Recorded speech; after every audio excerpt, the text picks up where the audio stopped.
Selamat belajar bersama Master Trading Indonesia. Saya Marulitua Sinambela, marulitua.com.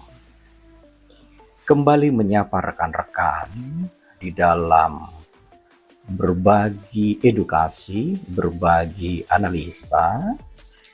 Kira-kira apa yang dikhawatirkan dan apa yang akan difikirkan oleh para traders untuk besok pada hari Senin tanggal 3 Februari 2025. Pada kesempatan ini, rekan-rekan, sebelum rekan-rekan bertransaksi di produk-produk yang ingin ditransaksikan, sebaiknya diperhatikan terlebih dahulu data-data apa saja, fundamental apa saja, trigger apa saja yang akan menggerakkan pasar sebelum masuk ke pasar. Pada kesempatan ini kita menggunakan source sumber data dari investing.com. Jadi ini di-provide oleh investing.com. Terima kasih Investing yang sudah memprovide kami untuk ekonomi kalender. Di sini rekan-rekan kita menggunakan GMT7, jadi ini sangat menentukan sekali. Rekan-rekan jangan sampai salah di dalam menentukan timingnya, menentukan waktu. Karena besok tanggal 3, hari Senin itu masih libur untuk China, masih dalam tahun baru. Tetapi pada pagi hari 7.30 rekan-rekan itu ada yang medium impact. Yang medium impact ini bintang 2 ya rekan-rekan. Nah, data ini berpengaruh untuk mata uang Australia dollar. Nah, kemudian jam 8.45 ini bintang 2 juga, medium impact. Nah, data ini berpengaruh untuk produk termasuk di indeks Hang Seng dan juga akan mempengaruhi XAU US dollar. Nah, ini data yang jam 11. Nah, ini perlu diperhatikan untuk kita Indonesia. Nah, di mana data-data ini juga akan memiliki dampak terhadap mata uang rupiah. Rekan-rekan, jam 15.15, 15.30, 15.45, 15.50. Bahkan kalau kita memperhatikan selanjutnya, di data-data ini rekan-rekan, nah ini jam 17. Nah, IHK year of year yang bintang 3 untuk Eropa. Nah, ini akan mempengaruhi pergerakan mata uang Eropa. Dan di 2145 bintang 3 juga. Nah, ini ke semua mata uang, ke semua produk termasuk komoditi yang akan dipengaruhi rekan-rekan. Nah, ini luar biasa ya, sangat optimis di 50,1. Dan pukul 22-nya juga kurang lebih sama. Nah, di sini optimis dia di 49,3 yang tadinya 49,2 rekan-rekan. Nah, pertanyaannya adalah, jika rekan-rekan mengikuti terus channel YouTube ini, Master Trading Indonesia, maka dengan tidak bosan-bosan kita akan saling berbagi, belajar bersama. Materi ini bukan untuk menggurui semata-mata, bukan untuk menggurui rekan-rekan, tetapi untuk membuka, membongkar bagaimana cara menganalisa data. Jangan menganalisa data sepotong-sepotong.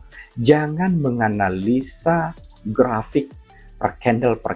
Jangan menganalisa grafik dengan per satu indikator, karena rekan-rekan akan mendapatkan kendala-kendala yang tidak terduga, khususnya kepada rekan-rekan yang masih pemula junior ya, dan juga yang sudah biasa trading pun masih sering terkendala rekan-rekan.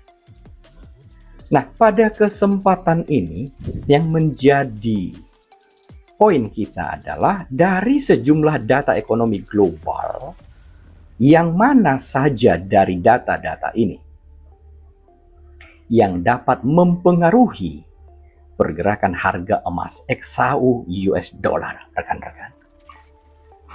Nah, pertama adalah fokus kita akan menelaah data yang ini rekan-rekan, manufaktur Caixin China yang 50,6, Nah, ini lebih tinggi dari perkiraan 50,5. Nah, data ini rekan-rekan, inilah yang menunjukkan bahwa ekspansi sektor manufaktur ini dapat meningkatkan permintaan komoditas emas. Ya. Nah, tapi kan di sana masih libur tahun baru. Jadi kemungkinan besar ya masih belum semua ya masih belum banyak order yang masuk sehingga volume transaksi kemungkinan ya masih belum banyak. Nah, kemudian apa lagi rekan-rekan? Nah, yang perlu diperhatikan itu adalah dari zona euro ya.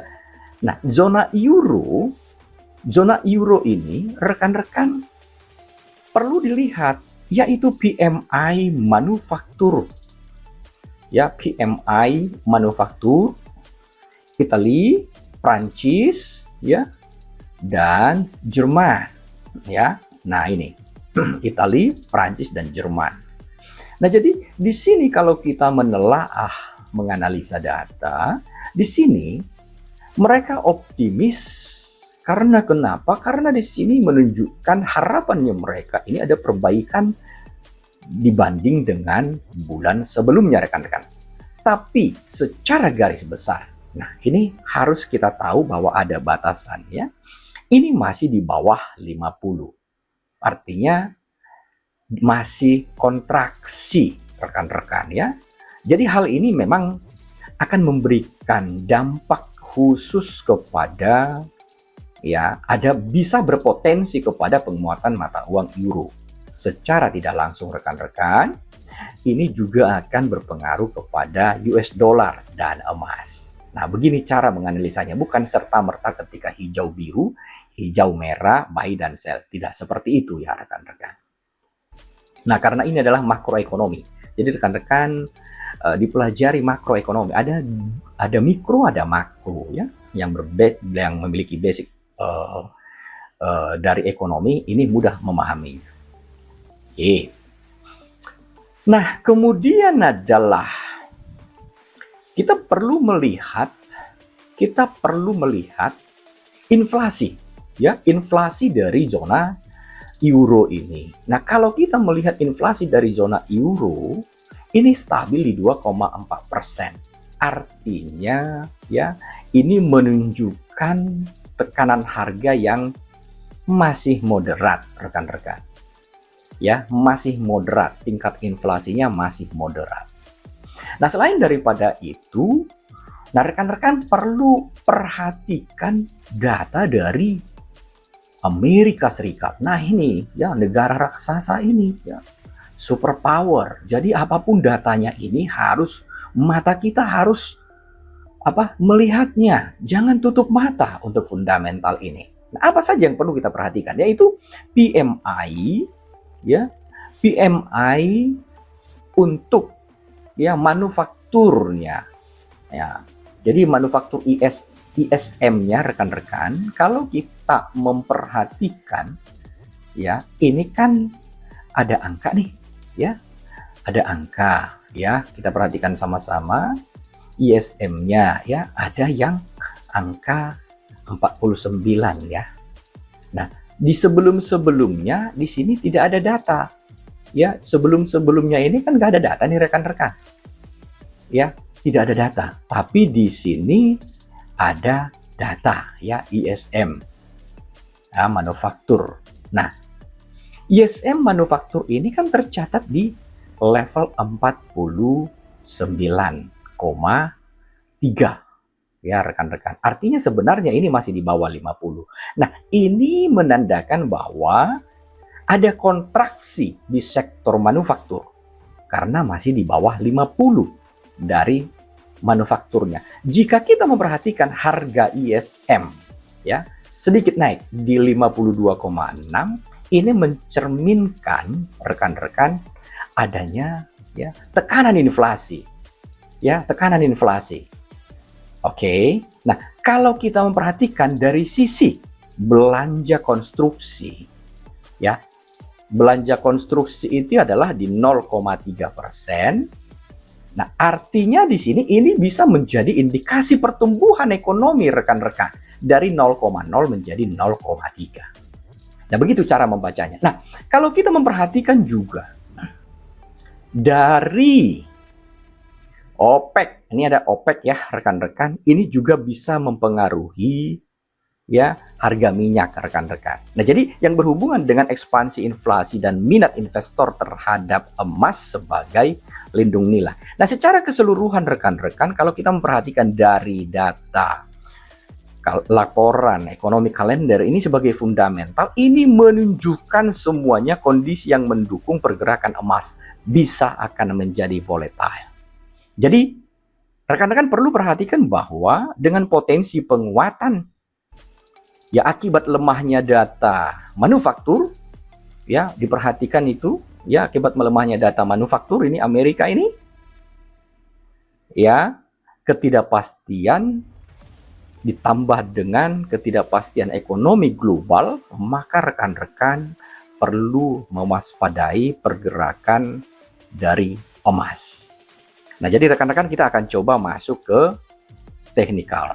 Jadi rekan-rekan, kita bisa lihat secara keseluruhan memang dari ekonomi kalender yang menjadi data fundamental, ini akan menunjukkan kondisi yang bisa ya membuat pergerakan harga emas volatile. Ya, volatile. Jadi karena dari data tersebut ya, penguatan akibat lemahnya data manufaktur dari Amerika dan masih ada juga ya kondisi ekonomi global ya. Nah, berdasarkan technical analysis, nah ini kita menggunakan matematika statistika, jadi metode trading menggunakan matematika. Metode matematika ini karena ini berdasar kepada statistik, jadi kalau rekan-rekan yang sudah belajar di silver ya, kemudian di gold, platinum, dan ada beberapa orang juga yang sudah lolos di diamond. Nah, itu punya privilege ya. Jadi bisa misalkan ada yang tidak paham bisa hubungi langsung saya. Ya, ada privilege khusus untuk rekan-rekan. Oke. Nah, dengan menggunakan metode matematika ini artinya di sini metode yang dipergunakan di YouTube ini digunakan 10 orang, 100 orang, 1000 orang, 1 juta orang pun akan sama. Tidak ada perbedaannya. Baik itu dengan melihat resistance support arah pasar juga momentumnya akan sama. Nah, kalau berdasarkan grafik ini rekan-rekan kita bisa melihat bahwa ya ada persamaan ketika ya harga ini berada di upper channel dan dia mengalami yang disebut sebagai koreksi. Koreksi mendekati di ya lower channel kita. Nah, saat ini kalau kita melihat di hari Jumat kemarin ada persamaan dari penutupan candle di upper channel ya.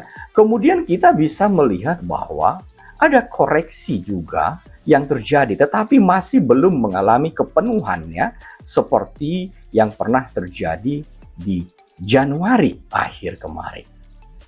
Nah, dan juga kalau kita melihat dari data konvergen divergen dari MACD juga di sini telah keluar channel, artinya lainnya dari histogramnya mengalami pemisahan dan terindikasi juga di sini rekan-rekan. Dan kita bisa melihat indikasi dari relative strength index-nya ya. Di sini ya, dia sudah lepas dari level 70%-nya, lepas dari level 70%-nya. Nah, disinilah yang akan terjadi pergerakan volatile yang pemula biasanya tidak bisa deteksi. Biasanya kalau pemula akan terjebak di sini. Pergerakan-pergerakan seperti ini rekan-rekan ya. Jadi disclaimer on, tidak semua materinya itu saya sampaikan di sini karena ada rekan-rekan kita yang sudah belajar di kelas juga itu memperoleh privilege ya. Jadi prosesnya tidak akan saya sampaikan, tapi outputnya di sini akan saya sampaikan. Demikian. Nah, apabila terjadi pergerakan, maka terindikasi dari pergerakan ini, range pergerakan harga ya, dari data ini rekan-rekan diwaspadai dari jam-jam yang akan dirilis itu. Ya. Nah, jadi batas supportnya ya kita bisa melihat di level area di 2750-an dan resisten kita bisa lihat di 2820-an. Nah, itu untuk produk emas. Bagaimana dengan Australia dollar US dollar? Nah, Australia dollar US dollar dia mengalami sideways, dan untuk crude oil ya. Nah, ini rekan-rekan, ini bisa mengalami pembalikan ya. Nah, ini bisa mengalami pembalikan karena majornya dengan minornya sudah tidak searah. Oke. Nah, kalau untuk emas tadi ya, majornya mengalami koreksi. Oke, kalau untuk Australia dollar ya, dia mengalami pergerakan sideways. Bagaimana dengan silver? Di silver artinya ada koreksi tetapi terindikasi bahwa minor akan mengikuti major. Bagaimana dengan euro? Euro pada saat ini ya akan terjadi pergerakan di mana minor berubah menjadi major. Untuk pound sterling US dollar dia keluar dari tren. Nah, jadi untuk pound sterling US dollar untuk rekan-rekan yang sudah mengikuti kelas silver ya, gold, platinum dan diamond pasti tahu apa yang akan dilakukan. Untuk New Zealand US dollar. New Zealand US dollar juga sama rekan-rekan ya. Minor ini akan mengikuti major.